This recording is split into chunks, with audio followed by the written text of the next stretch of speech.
fait, on le voit aujourd'hui au quotidien, ça ne cesse de s'empirer, de s'aggraver.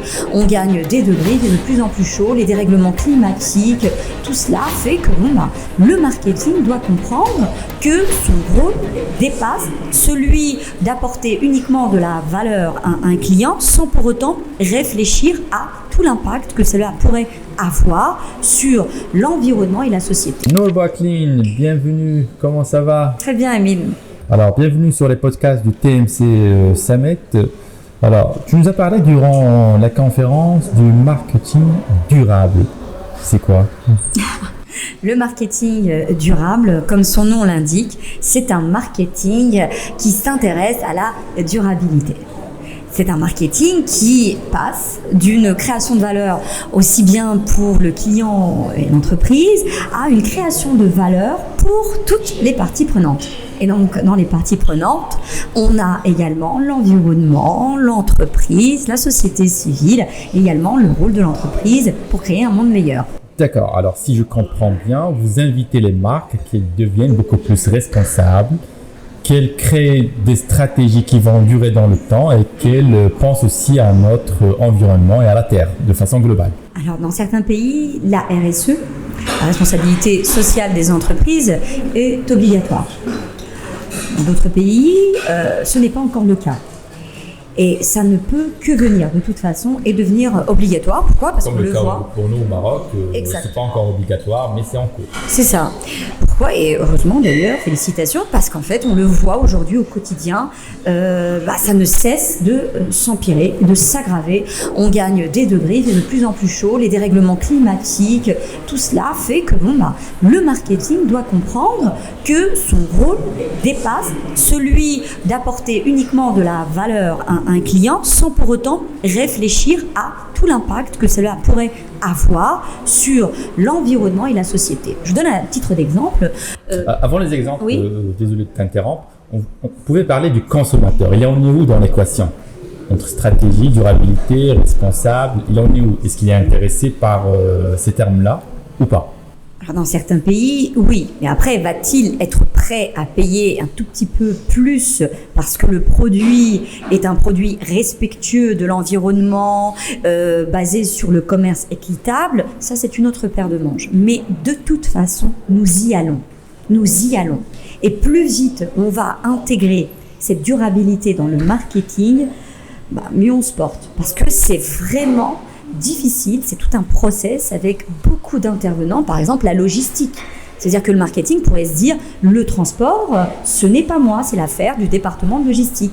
Sauf que, mon produit, au final, va polluer parce que on n'a pas trouvé de solution au transport. Dans certains pays, on va jusqu'à demander l'empreinte carbone avant de passer ses commandes. Et donc, le transport, par exemple, on va être obligé de passer à un transport en train, en bateau. Pourquoi? Parce que l'avion est très pollueur, l'avion pollue énormément. Et donc, le marketing va prendre. Alors, c'est aussi à l'entreprise d'habituer le consommateur à payer plus cher. Pourquoi? Parce que l'entreprise s'engage dans la durabilité, dans des stratégies responsables envers l'environnement. D'accord. Pouvez-vous... J'aimerais rebondir quand même par rapport à ça. Donc, je pense que de toute façon, l'entreprise a un rôle qui dépasse celui de proposer des produits ou des services au meilleur rapport qualité-prix. Elle a également un rôle responsable dans un pays, dans une société, dans un monde. C'est en effet de sensibiliser les consommateurs de manière générale à être plus responsables. Mais il y a un autre élément. Seront-ils prêts à payer plus pour de la durabilité? On ne sait pas. Ils vont peut-être demander de la durabilité à l'entreprise au même coût, au même prix.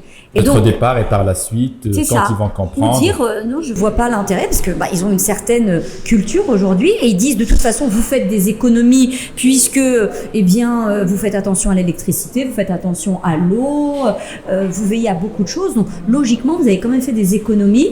Donc pourquoi c'est plus cher? Et même l'entreprise va s'engager à ne plus être dans de la richesse pure et dure, d'où l'équité même dans le commerce, dans la répartition des richesses. Elle doit avoir une nouvelle approche plus équitable dans la répartition de la richesse. D'accord. Alors, durant la conférence, on a beaucoup parlé de l'intelligence artificielle. Là maintenant, vous nous remettez en cause et en question sur des choses concernant l'environnement, concernant notre maison qui est la terre et concernant aussi la responsabilité des marques. Est-ce que c'est pas deux discours contradictoires? Pas du tout. Je vais vous expliquer pourquoi. Et vous savez, moi je travaille beaucoup sur le continent. Et le continent africain a fait preuve de ce qu'on appelle des sauts numériques. Ça veut dire qu'il n'a pas suivi l'évolution qu'a suivi l'Occident. Donc il a sauté des technologies. Tout ce que je dis, c'est que l'Occident a commis des erreurs, notamment cette pollution, parce que la pollution, c'est pas nous, hein. On ne pollue pas comme l'Occident, c'est un fait.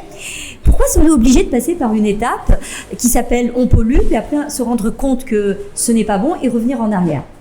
Je suis juste en train de dire, et si on crée de la valeur plus responsable, bienveillante, durable, qui prend soin de nos pays, de nos ressources, et autant être dans cette dimension et cette approche.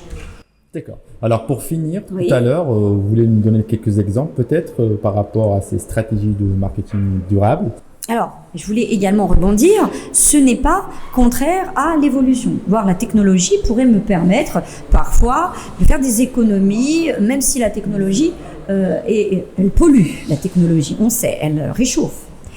Mais encore une fois, je tenais pendant cet événement à ce qu'il y ait tout de même deux axes. Et l'intelligence artificielle, parce que tout le monde en parle, donc c'est l'avenir, mais l'avenir est également durabilité. Et ça, c'est capital. Parce que le risque, on dit souvent, est-ce que l'intelligence artificielle va nous laisser de la place? Moi, j'ai peur que l'humain, comme un grand, arrive à détruire son monde, et donc l'intelligence artificielle, elle n'aura même pas besoin de nous détruire, on aura fait le nécessaire tout seul. Et donc, j'invite les personnes à se dire, l'avenir est sûrement intelligence artificielle, mais il est aussi humain et durable. Merci beaucoup Noor Boukni d'être avec nous. On espère vous voir l'année prochaine. C'est très gentil. C'est très gentil de m'avoir invité. Merci encore une fois.